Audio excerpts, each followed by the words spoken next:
সুবহানাল্লাহ 33 বার, আলহামদুলিল্লাহ 33 বার, আল্লাহু আকবার 34 বার, অথবা শেষে তিনটা 33 বার পড়ে মিলাবেন লা ইলাহা ইল্লাল্লাহু ওয়াহদা লা শারীকা লাহুল মুলকু ওয়া লাহুল হামদু ওয়া হুয়া আলা কুল্লি শাইইন কাদির। আরেক বর্ণনা একটু বাড়ানো হয়েছে ইউহয়ী ওয়া ইউমীত ওয়া হুয়া আলা কুল্লি শাইইন।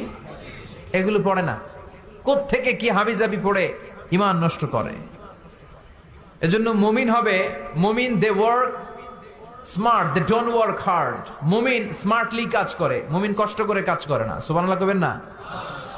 মুমিন সুযোগ খোঁজে, মুমিন কাজ করে smartly. They don't work hard, they work smart. They work smart, তারা স্মার্টলি কাজ করে।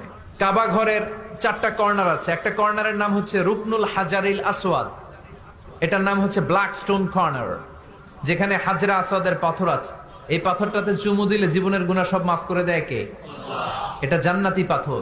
কিয়ামতের দিন এই পাথরকে আল্লাহ একটা জিহ্বা দিবে, ঠোঁট দিবে, দুটা চোখ দিবে, আর কিয়ামতের দিন আল্লাহর সামনে দাঁড়িয়ে এসে সাক্ষ্য দিবে যে আল্লাহ তোমার এই বান্দা আমারে চুমু দিয়েছিল, এ দিয়েছিল, এ দিয়েছিল, এদের সবাইকে মাফ করে দাও। তাই হাজরা আসওয়াদের কর্নার আর কাবা ঘরের যে স্বর্ণ দিয়ে খচিত দরজা, এই হাজরা আসওয়াদের কর্নার আর দরজার মাঝখানে ছোট্ট একটু জায়গা, এটারে আরবিতে বলে